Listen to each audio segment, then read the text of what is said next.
Hello student, इस video में अपन बात करेंगे मादा युग्मकोद्भिद के प्रयोजन के बारे में। यहाँ पर बोल सकते हैं भ्रूणकोश का निर्माण किस प्रकार होता है, इनकी संरचना कैसी होती है, इसके बारे में अपन बात करेंगे। तो सबसे पहले अपन बात करते हैं कि जो मादा युग्मकोद्भिद होती है उसकी प्रथम कोशिका क्या कहलाती है, गुरु बीजाणु कहलाती है। अब बात आती है कि इसका निर्माण कैसे होता है। तो देखिए स्टूडेंट, जैसे कि अगर अपन बात करें यहाँ पर, तो जैसे ये क्या है आपका सक्रिय गुरु बीजाणु।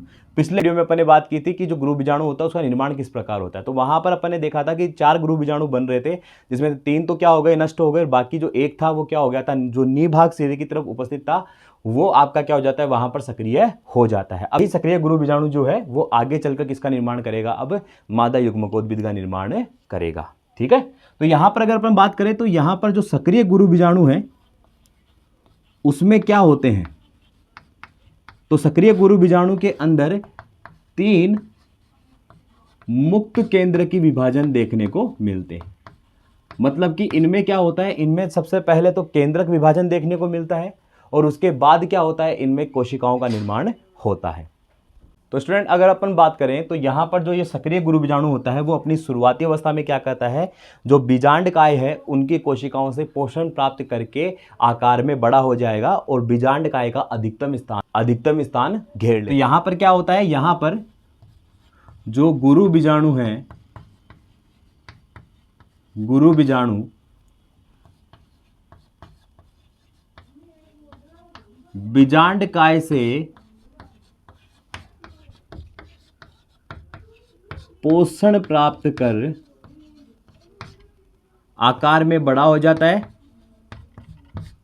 आकार में बड़ा हो जाता है तथा बीजांडकाय का अधिकतम स्थान घेर लेता है, अधिकतम स्थान घेर लेता है। अब देखिए ये प्रक्रिया कैसे संपन्न होगी। तो यहां पर जो आपको दिखाई दे रहा है ये, इसे अपन क्या बोलते हैं, सक्रिय गुरु बीजाणु। अब ये सक्रिय गुरु बीजाणु जो है वो सबसे पहले क्या करेगा, थोड़ा सा आकार में क्या होगा, बड़ा होगा। अब इसके पश्चात क्या होता है, इसके अंदर सबसे पहले क्या होता है, केंद्रक विभाजन चलता है। अब ये केंद्रक विभाजन कितने बार चलेगा, यहाँ पर केंद्रक विभाजन जो होता है वो 3 बार चलता है। और ये कैसा केंद्रक विभाजन होता है, मुक्त केंद्र की विभाजन होता है। इसका मतलब कि यहाँ पर सिर्फ और सिर्फ केंद्रक विभाजन देखने को मिलेगा, उसके साथ साथ कोशिका द्रव्य विभाजन देखने को नहीं मिलता। ठीक है जी, तो यहाँ पर क्या होता है, सबसे पहले आपका प्रथम केंद्र की विभाजन होता है, जिसके कारण इसमें कितने केंद्रक का निर्माण हो जाएगा, 2 केंद्रक का निर्माण हो जाएगा। अब होता क्या है कि जब आपका गुरु बीजाणु शुरुआती अवस्था में जो बीजांडकाय है उससे पोषण प्राप्त करके आकार में बढ़ता है, तो उस दौरान इनमें रिक्तिकाओं का निर्माण भी होता है, जिसके कारण क्या होता है, यहाँ पर ये रिक्तिकाएं जो होती हैं वो काफ़ी बड़ी हो जाती है। और उसके कारण क्या होते हैं, उसके कारण ये दोनों केंद्रक जो होते हैं वो आपके कहाँ चले जाएंगे, विपरीत ध्रुवों पर चले जाएंगे। एक तो चला जाएगा निभाग सिरे की तरफ और एक चला जाएगा अन्नद्वारी सिरे की तरफ। तो यहाँ पर जो 2 केंद्रक बने हैं वो विपरीत ध्रुवों की तरफ क्यों जाते हैं, क्योंकि इनके अंदर रिक्तिकाएं पाई जाती हैं और उनके दीर्घीकरण के कारण क्या होता है, ये विपरीत ध्रुवों की तरफ चले जाते हैं। अब क्या होगा, इनमें जो ये केंद्रक है इनमें दोबारा क्या होता है, केंद्रक विभाजन होता है। तो जैसे ही इसमें दोबारा क्या होगा, केंद्रक विभाजन, तो इसका केंद्र विभाजन यानी 2 बन जाएंगे। तो यहाँ पर कितने हो गए, 2 केंद्रक तो यहाँ देखने को मिलेंगे और 2 केंद्रक यहाँ देखने को मिलेंगे। ठीक है, ऐसे ही क्या होगा, तीसरा जो विभाजन होगा उसमें भी क्या होता है, ऐसा ही देखने को मिलेगा। यहाँ पर भी केंद्रक विभाजन देखने को मिलेगा और इनमें भी केंद्रक विभाजन देखने को मिलेगा, जिससे कि यहाँ पर टोटल कितने बन जाएंगे, यहाँ पर कुल 4 केंद्रक निभाग सिरे की तरफ देखने को मिलेंगे और 4 केंद्रक कहाँ देखने को मिलेंगे आपको, 4 केंद्रक आपको बीजांडद्वारी सिरे की तरफ देखने को मिलेंगे। अब आगे क्या होता है, आगे की प्रक्रिया में एक केंद्रक जो होता है वो तो आपका बीजांडद्वारी सिरे की तरफ से, या जिसे अपन अंडद्वारी सिरा भी बोलते हैं, बीजांडद्वारी या अंडद्वारी सिरा, इसको मैं एम से प्रदर्शित करता हूँ, माइक्रोपाइलर एंड। और दूसरा जो होता है वो कौन सा सिरा है, निभाग सिरा है। तो इसको अपन ने कर दिया अपने किससे, चैलाजा यानी कि सी से रिप्रेजेंट कर दिया। तो एक केंद्रक तो आएगा निभाग सिरे से और एक केंद्रक आएगा बीजांडद्वारी या अंडद्वारी सिरे से। जिसके कारण आपको कुछ इस तरीके से आपको ये दिखाई देगा। ठीक है, अब यहां पर एक तो आ गया कौन सा, ये केंद्रक कहां से आया है, अपने निभाग सिरे से, और दूसरा केंद्रक कहां से आ गया, अंडद्वारी सिरे से। और यहां पर जो है वो तीनों केंद्रक आपको देखने को मिलेंगे। निभाग सिरे की तरफ तीनों केंद्रक हैं और अंडद्वारी सिरे की तरफ भी तीनों केंद्रक आपको देखने को मिलेंगे। अब इसके पश्चात क्या होता है, यहां पर भित्तियों का निर्माण होने लगता है। ठीक है, इस तरीके से भित्तियों का निर्माण होने लग जाएगा और यहां पर किसका निर्माण होता है, कोशिकाओं का निर्माण हो जाता है। तो यहां पर किसका निर्माण हो जाएगा, कोशिकाओं का निर्माण हो जाएगा। ये कौन सा सिरा, निभाग सिरा, ये आपका अंडद्वारी सिरा, ठीक है, जिसे अपन एम से प्रदर्शित कर रहे थे। और ये यहां पर आपको क्या दिखेगा, इसको अपन को क्या बोल देंगे, ध्रुवीय केंद्रक। तो इस संरचना को अपन क्या बोलते हैं, इन कोशिकाओं को अपन बोलते हैं प्रतिमुखी कोशिका। प्रतिमुखी कोशिका, या अपनी जो एनसीईआरटी है उसने इसको क्या कहा है, इसको कहा है प्रतिव्यासांत, एंटीपोडल कहते हैं इसे। ये जो होता है आपका, इसे अपन बोलते हैं अंड समुच्चय। क्या बोलते हैं स्टूडेंट, इसे अपन अंड समुच्चय। ठीक है, अब अगर अंड समुच्चय के अंदर अपन देखें तो अंड समुच्चय में कौन कौन आते हैं, तो अंड समुच्चय में आपको दिखाई देगा, एक तो दिखाई देगी अंड कोशिका और दो यहां पर होती है क्या, सहाय या सहायक कोशिका। अंड कोशिका तो नर युग्मक के साथ मिलकर युग्मनज का निर्माण करती है और सहायक कोशिका जो होती है, जब पोलन ट्यूब है वो भ्रूण कोश में प्रवेश करती है तो उसको रास्ता कौन प्रदान करती है, आपकी सहायक कोशिकाएं करती है। इसके अलावा यहां पर आपको कुछ अंगुली समान प्रवर्ध दिखाई देते हैं। इन अंगुली समान प्रवर्ध को अपन क्या बोलते हैं, फिलीफॉर्म समुच्चय। क्या बोलते हैं, फिलीफॉर्म समुच्चय। ये फिलीफॉर्म समुच्चय जो होते हैं इनका कार्य भी क्या होता है, पोलन ट्यूब को रास्ता प्रदान करना। ठीक है, तो यहां पर ये जो होता है आपका, ये संरचना आपको देखने को मिल रही है, इसको अपन ने जो निभाग सिरे की तरफ कोशिकाओं का समूह है उसे अपन ने बोल दिया प्रतिमुखी कोशिका या प्रतिव्यासांत।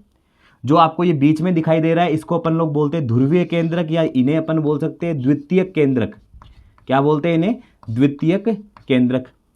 और ये वाला जो होता है इसे अपन बोलते हैं अंड समुच्चय। अंड समुच्चय आपका अंड कोशिका और सहायक कोशिकाओं से मिलकर बना रहता है। इसमें एक तो अंड कोशिका पाई जाती है, नंबर भी याद रखना, इसमें एक तो अंड कोशिका मिलती है और दो क्या मिलती है, सहायक कोशिकाएं।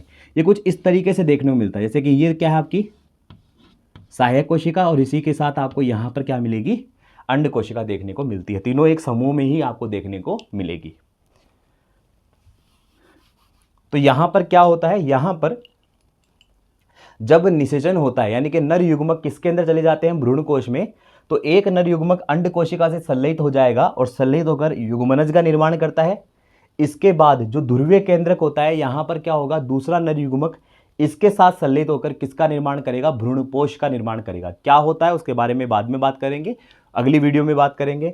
इसके बाद अपन इस संरचना को क्या बोल सकते हैं, देखो भाई, ये जो आपको संरचना प्राप्त हुई है, ये जो आपको संरचना प्राप्त हुई है,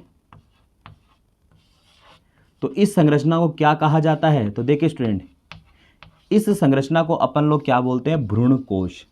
ये एक परिपक्व भ्रूणकोश होता है, भ्रूणकोश, या इसे क्या कहा जाता है, मादा युग्मकोद्भिद, जिसका निर्माण किससे हुआ है, गुरु बीजाणु से होता है। इसीलिए प्रथम कोशिका किसे माना जाता है, गुरु बीजाणु को। इस संरचना को अपन क्या बोलेंगे, भ्रूणकोश। तो भ्रूणकोश का जो निर्माण हुआ है वो किससे हुआ है, सिर्फ एक ही गुरु बीजाणु से हुआ है। इसका मतलब इसे अपन कौन सा परिवर्धन बोल सकते हैं, एक बीजाणुज परिवर्धन बोलते हैं। क्या बोलते हैं बेटा इसे, एक बीजाणुज परिवर्धन, मोनोस्पोरिक डेवलपमेंट यहां पर आपको देखने को मिलता है। तो इस प्रकार क्या होता है, मादा युग्मकोद्भिद का निर्माण होता है, किससे, सक्रिय गुरु बीजाणु से। ओके स्टूडेंट, तो यहां पर थोड़ा सा इसको रिवाइज कर लिया जाए। यहां पर क्या होगा, सबसे पहले सक्रिय गुरु बीजाणु है, उनका निर्माण हो चुका है। सक्रिय गुरु बीजाणु क्या करेंगे, बीजांड काय से पोषण प्राप्त करके आकार में वृद्धि कर लेंगे। आकार में वृद्धि होने के बाद इनमें क्या होगा, इनमें केंद्रक विभाजन होगा। कितनी बार होता है, 3 बार होता है।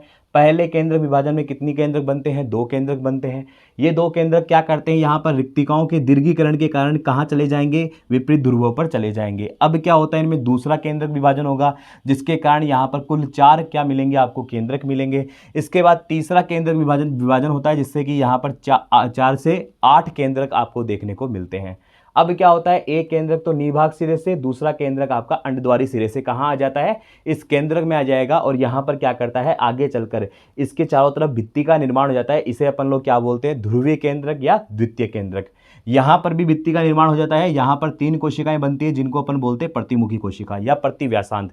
किस तरफ होती है, तो ये आपके निभाग सिरे की तरफ क्या पाई जाती है, प्रतिमुखी कोशिकाएं पाई जाती है। अंडद्वारी सिरे की तरफ आपको क्या मिलेगा, अंड समुच्चय मिलेगा। और इस अंड समुच्चय के अंदर क्या मिलता है आपको, अंड कोशिका और साथ में सहायक कोशिका। सहायक कोशिकाओं की संख्या 2 होती है, अंड कोशिकाएं 1 होती है।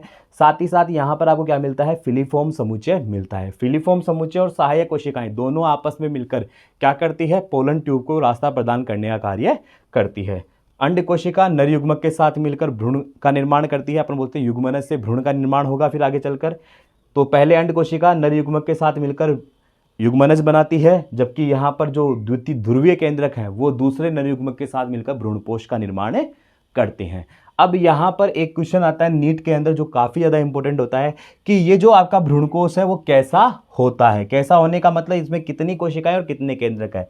तो कोशिकाएं इसमें कितनी होती है, तो देखो 1 2 3 4 5 6 और 7, तो टोटल इसमें 7 कोशिका। इसका मतलब ये कैसा हो गया, ये जो आपकी स्ट्रक्चर है वो कैसी हो गई, इसको मैं यहां पे बता देता हूं। ये कैसी होगी आपकी 7 कोशिकीय, तो ये संरचना, ये भ्रूणकोष कैसा होगा, 7 कोशिकीय और 8 केंद्रकी। तो अधिकतर जो एंजियोस्पर्म या आवृतबीजी पादप होते हैं उनमें किस प्रकार का भ्रूणकोष पाया जाता है, तो उसमें 7 कोशिकीय 8 केंद्र की भ्रूणकोष पाया जाता है। ठीक है, तो यहां पर आप लोग देख पा रहे हो ये क्या है, 7 कोशिकीय 8 केंद्र की भ्रूणकोष। ठीक है, 8 केंद्र की कैसे, तो देखो 1 2 3 4 5 6 7 8, टोटल कितने केंद्रक है इसमें, 8 केंद्रक। और तो स्टूडेंट, अपन ने मादा युग्मकोद्भिद का परिवर्धन किस प्रकार होता है उसके बारे में बात कर ली है। आई होप आपको ये टॉपिक समझ में आया होगा। अगर ये वीडियो अच्छा लगा तो वीडियो को लाइक करें, सब्सक्राइब करें, ज़्यादा से ज़्यादा चैनल को शेयर करें। Thank you and have a nice day.